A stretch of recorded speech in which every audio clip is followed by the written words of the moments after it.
Welcome to Charting the Markets on this midweek trading session, Wednesday, the 5th of July. As we see volatility continue to bump along the bottom, one would expect money to be going into risk assets, but it's not exactly the case. Let me explain.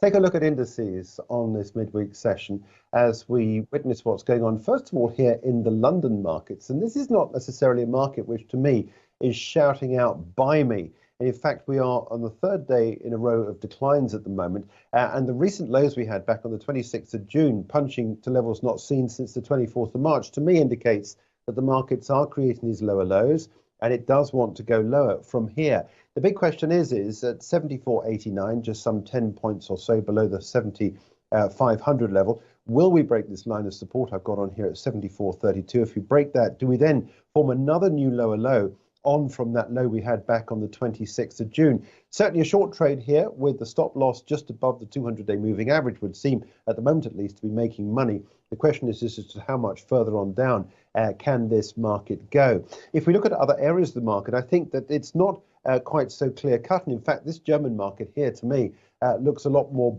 bullish than it does any weaker like the London market is. And I think one of the big differentials here is that the London markets are steered towards minerals, and minerals are suffering as a result of concerns about the outlook for further interest rate rises, which could well bring about a situation where we have demand beginning to dry up again for base metals and for oil markets as we see the potential for recession continue to increase as we see interest rates rise. Here, I've drawn here a small Fibonacci on from the low that we had back on the 26th of June to this recent high here. And we're very close to the 61.8% retracement line that we've got. Now, if that holds, I'd then be a buyer with my stop loss underneath this area down here, which is underneath the blue line, which is the 100 period moving average. Stop loss at around about the 15,700 level.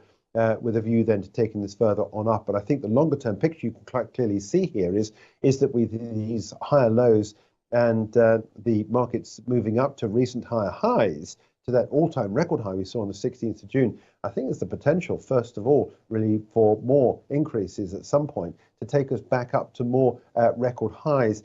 And indeed, we've seen more recent highs come through again on the US markets. Now, in today's session, the US is back from the Independence Day holiday we had on Tuesday and the half day's trading we had on Monday. And quite frankly, that half day's trading was not really worth having because I think a lot of the participants had already closed out their books for what was going to be a long weekend. They've got to come back today because it's the FOMC minutes later on at 7 p.m. UK time today, where we see full details that last interest rate meeting from the Fed, where they skipped any further on up after a year of gaining rates since March 2022. But the market's now pricing in two more interest rate rises, at least from the Fed, depending on what happens with the inflation and the outlook for the economy. But in the last few days, and in fact going back to Thursday last week, we saw another new higher high, levels not seen there since the 22nd of April, which is why I think that some of these markets that have a more tech-flavored background, such as the German DAX, I think we could well see some more higher highs. And this market here is only just a few ticks away from that high that we saw scored just a few days ago. And so despite the fact we got a red candle here, markets do seem to be buying techs especially. And we've seen the NASDAQ, I won't show you that here, but we've certainly seen the NASDAQ rise to recent new highs again recently. And I think it's the techs that are really making up most of the ground that we've got here on the upside for the S&P 500. So I wouldn't want to be caught too short on this market, I think, with these breaks to new higher highs that we've got on the S&P 500. Let's look at what's happening on the foreign exchange markets. And what is really occupying investors' minds at the moment is just how hawkish are these central banks. Later on today, we've got that FOMC release, the last federal funds interest rate decision, where they skipped. It wasn't taken as a pause. It was skipped because the Fed had already indicated that it wanted to raise rates again later on this year. Markets are still pricing in two further 25 basis point rate rises, possibly coming in the next two meetings. But the big question is will that be enough to persuade the Fed that they've killed inflation, basically, that they don't want to see the stickiness stay around? At the moment, at least, we got the euro up on the trading day today against what has been a slightly stronger dollar, that pullback that we've seen there. And in fact, you can draw a line here showing you where you've been capped out with those gains. So the big question is has the euro strength that we've seen in today's session got enough strength to take us beyond that falling line of resistance? Or do we go back down here and revisit these levels that have got drawn here on the Fibonacci? This retracement down here back at the middle of May, where we saw the markets hesitate before breaking through the 107.38, 61.8% retracement, that line still is very much in evidence here.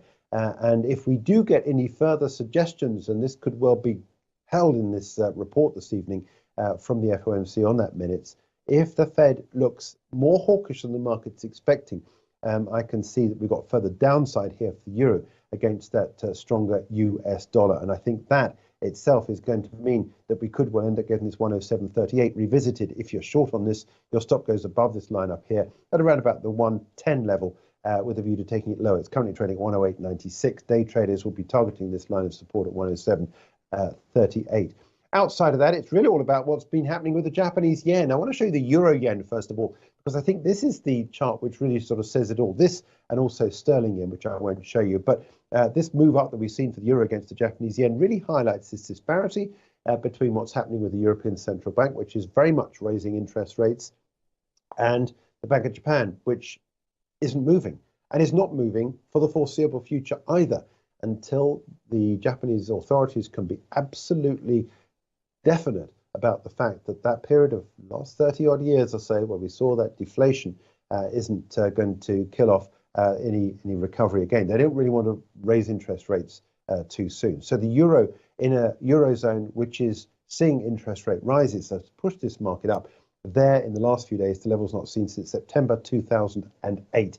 I want to show you the price action because we are beginning to crest, and in fact we've got here this MACD at the bottom just beginning to turn over. Now, when you get the blue line dip below the red dotted line, you do get a period of softness. Now, softness is what the Japanese authorities want to see in the other currencies against that Japanese yen. If we see this market move higher and higher still, for not just euro yen, but I want to show you the dollar yen as well now, just to show you what's happening there, because the dollar yen is doing exactly the same thing, where we've got this cresting at the moment. This is the dollar yen here, but it is seen recent highs not seen there since the 10th of November. If we see any further weakness of the Japanese yen, then I think we'll see the Japanese authorities step in. And you can see the last time we saw that was in the autumn last year when we saw this market move lower. And for me, that's the only thing that's really going to drive any change in direction here, I think, is what's happening with the Japanese authorities. If the Japanese authorities come back in, buy the yen and strengthen the yen, which will see these charts move down, that's the only way I think that a short trade is ever going to work here.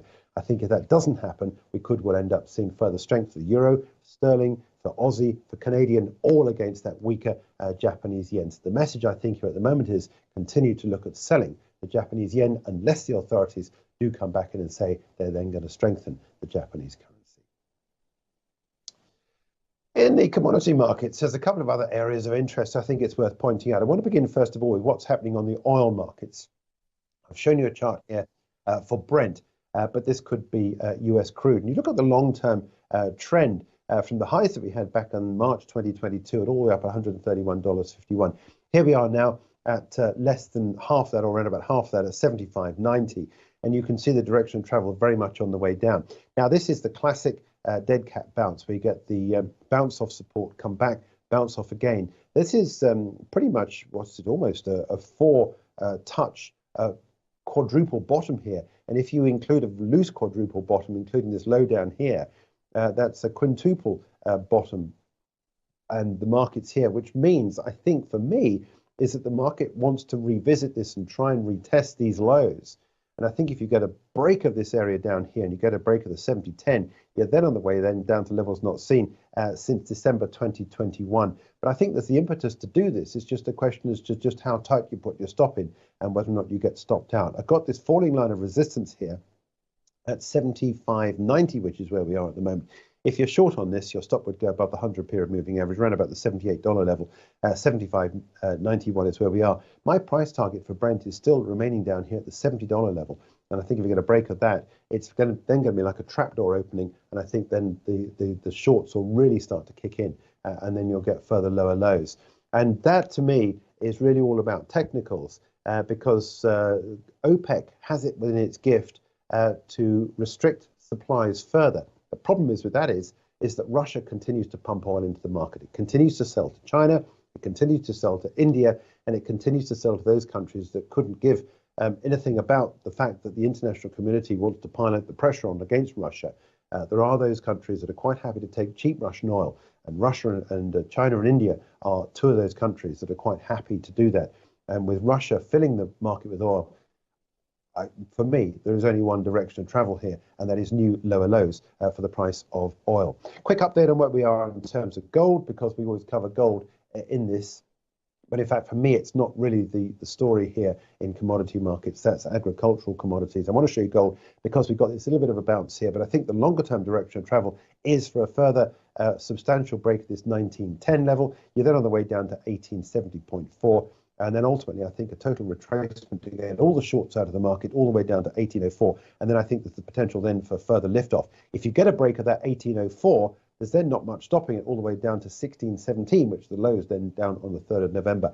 That's a lot of distance between now and then, but I think the direction of travel is in that further direction. But what I want to do is to take you through a couple of agricultural commodities, because at the back end of last week, the US agricultural commodity department came out and said that they were wanting to highlight the fact that the farmers were going into going into soybeans at the expense of corn. Now, what's happened with this is that corn has sunk in the markets, and I think if people see farmers choosing to go into other areas of the market, we'll see a continuation of this trade down here for the price of corn. Now, corn has hit levels there not seen since December 2020. Having broken this line of support at 4.99, if we see a continuation of this, you're then on the way down to these levels down here, which were last seen in December 2020 at 14.15. Now, corn hasn't been traded since Monday, and it was only traded very thinly on Monday because it was only a half day's trade. Today, the US markets are back. I think if we're going to get new lower lows, this short trade is likely to continue. Let me just quickly show you what's happening with soybean. Soybean is on the way up because this is where the markets are moving. What the agricultural department said is that there is this move away from corn into soybean. Move its way away from soybean into corn, I beg your pardon. And this is why we've got this move up in soybean prices. We're almost at this line of resistance at 63.81. If you get a break of that, you're then on the way up to these levels up here, which we haven't seen in this market since the 27th of December at 66.96. Like corn, there was no trade yesterday because of the Independence Day holiday. If we get further higher highs here, I think that would be your price target at 66.96 for the long trade, with your stop loss just underneath the 200-day moving average. That's it for me for charting the markets on this Wednesday, 5th of July. I'll be back. We'll be back at 4 o'clock this afternoon. Angela will be back at 4 o'clock this afternoon with a look ahead to Thursday's trade.